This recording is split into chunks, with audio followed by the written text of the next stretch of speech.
Bentuk radikal yang lain akarnya. Ini karena tidak memahami jenis orang-orang kafir. Dia paham kafir itu satu saja. Semuanya wajib diperangi. Ini juga kejahilan, sumbernya kejahilan. Sebab kalau kita baca pembahasan jihad di buku fikih manapun, di setiap pembahasan jihad di buku fikih itu pasti ada disebutkan pembahasan al-mu'ahadah atau nama lainnya pembahasan al-aman. Pasti disebut ada pembahasan kafir dhimmi, ahkam ahli dhimma. Pasti ada dibahas tentang masalah al-aman itu tadi atau ya memberikan aman. Ya. Itu 3 ada pembahasan. Makanya orang kafir itu menurut kesepakatan ulama itu terbagi 4. Ada kafir dhimmi, ada kafir mu'ahad, ada kafir musta'man atau musta'min, dan ada kafir harbi.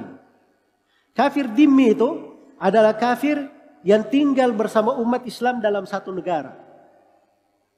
Tinggal bersama umat Islam dalam satu negara. Diikat dengan peraturan-peraturan. Dalam satu negara perjanjian. Itulah keberadaan orang-orang Yahudi di Medina.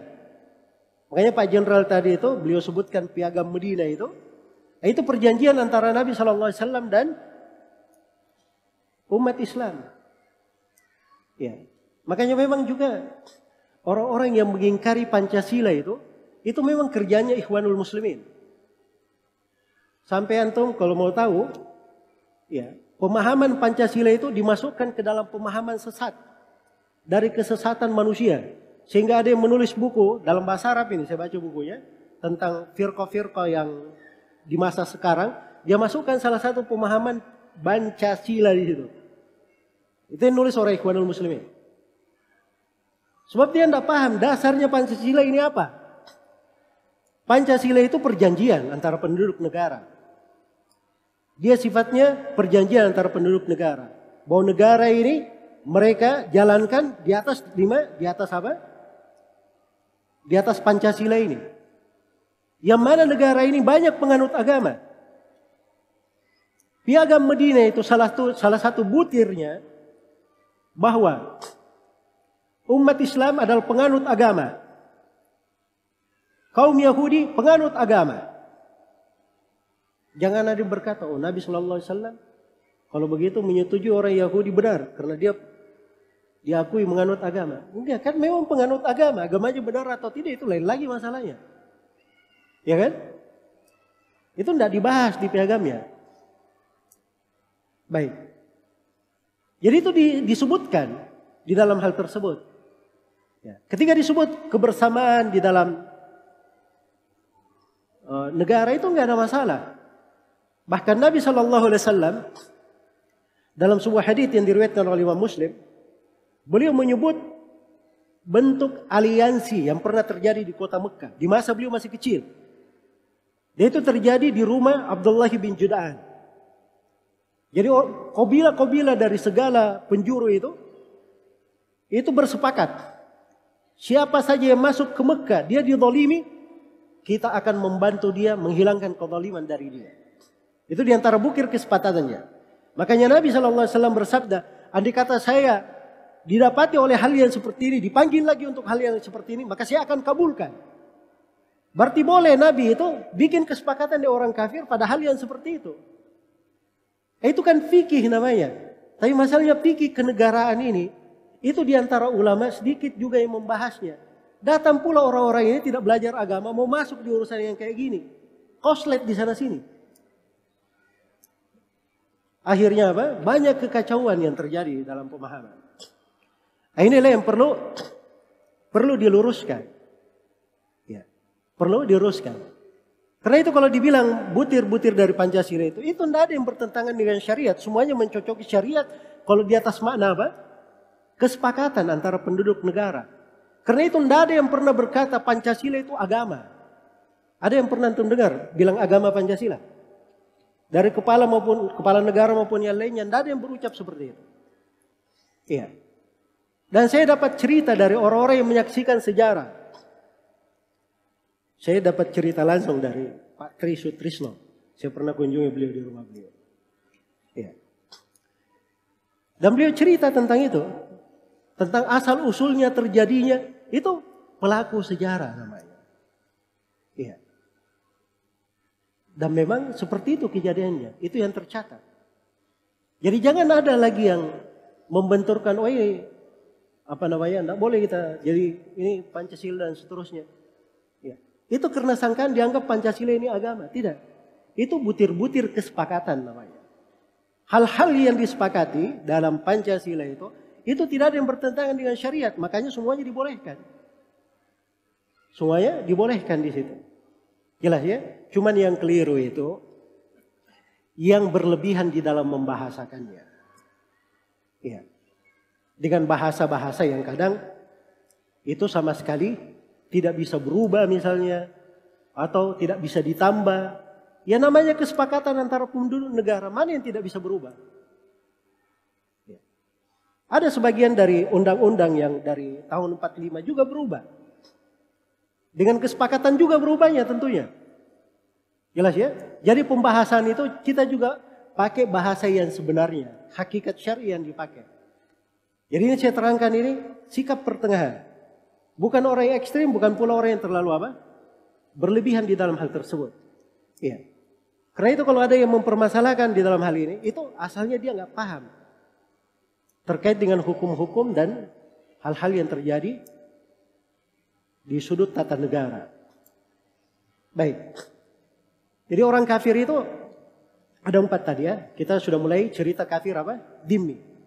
Ini kafir dalam negara. Dilindungi oleh negara. Ini haram darahnya. Tidak boleh ditumpahkan. Iya. Rasulullah bersabda dhimmatul muslimina wahida. Yas'a biha adanahum. Tanggung jawab umat Islam dhimmahnya itu 1. Dijaga dari lapisan bawahnya sampai lapisan atasnya. Semuanya menjaga. Kemudian kafir yang kedua namanya kafir mu'ahad. Kafir mu'ahad ini kafir dari negeri lain. Tapi dia dilindungi apa dia termasuk negara, masuk ke dalam negara yang punya hubungan kerjasama dengan negara Islam. Untuk tidak saling berperang. Atau ada perjanjian damai dengan negara Islam. Ini yang disebut kafir mu'ahad. Inilah kalau di masa dahulu itu contohnya antara setelah sulh Hudaybiyah, perjanjian Hudaybiyah antara Nabi SAW dan para sahabat di Madinah dengan kaum musyrikin di mana? Di Mekah. Kalau di masa sekarang itu antara negeri-negeri Islam dengan apa? Hubungan-hubungan bilateral ke berbagai negara. Ya. Baik. Karena itu kayak Saudi Arabia saja itu ada yang menulis buku ya. Ada yang menulis buku. Judulnya Dalil-dalil yang terang tentang kafirnya kerajaan Saudi Arabia. Ya. Salah satu dalilnya itu karena Saudi punya hubungan dengan Amerika, punya hubungan dengan apa namanya? Inggris. Jadi cara berpikirnya seperti itu orang-orang itu. Nah itu yang menulis buku itu Abu Muhammad Al-Maqdisi. Itu bukunya diterjemahkan. Dan banyak buku-bukunya diterjemahkan di Indonesia ini. Iya. Ada malah saya pernah lihat buku dari satu grup ini. Abu Muhammad Al-Maqdisi, Abu Qatadah Al-Filistini. Ini semuanya tokoh-tokoh penulis di 10 tahun, 20 tahun yang lalu. Belakangan ini ada tokoh-tokoh barunya lagi. Ada tokoh-tokoh barunya lagi. Ada namanya Ahmad Al-Hazimi, orang Mekah. Ada namanya Turki Al-Ban Ali. Ini tokoh ISIS untuk masa sekarang. Ya. Walaupun antara dua orang ini ribut juga. Jadi saya itu update ya. Pemikiran, pemahaman. Nah itu memang saya punya keseriusan di situ. Kalau ada kayak gituan itu saya update. Dan saya punya hubungan dengan para ulama di bidang ini juga. Kita sering tukar informasi di dalam hal tersebut. Ada update-update. Supaya kita itu peka terhadap masalah-masalah yang menimpa umat kita. Harus memikirkan solusinya. Dan kita punya generasi muda. Punya umat. Harus kita jaga, kita lindungi. Jangan sampai pemahaman-pemahaman yang seperti itu merusak mereka. Ini buku-bukunya saya lihat dijual di salah satu toko buku besar. Ya, masalahnya ini kode etik jurnalistik ya. Tidak boleh saya sebut nama toko bukunya. Tapi saya sudah bilang salah satu toko buku besar di Indonesia. Menjualnya. Punya banyak cabang.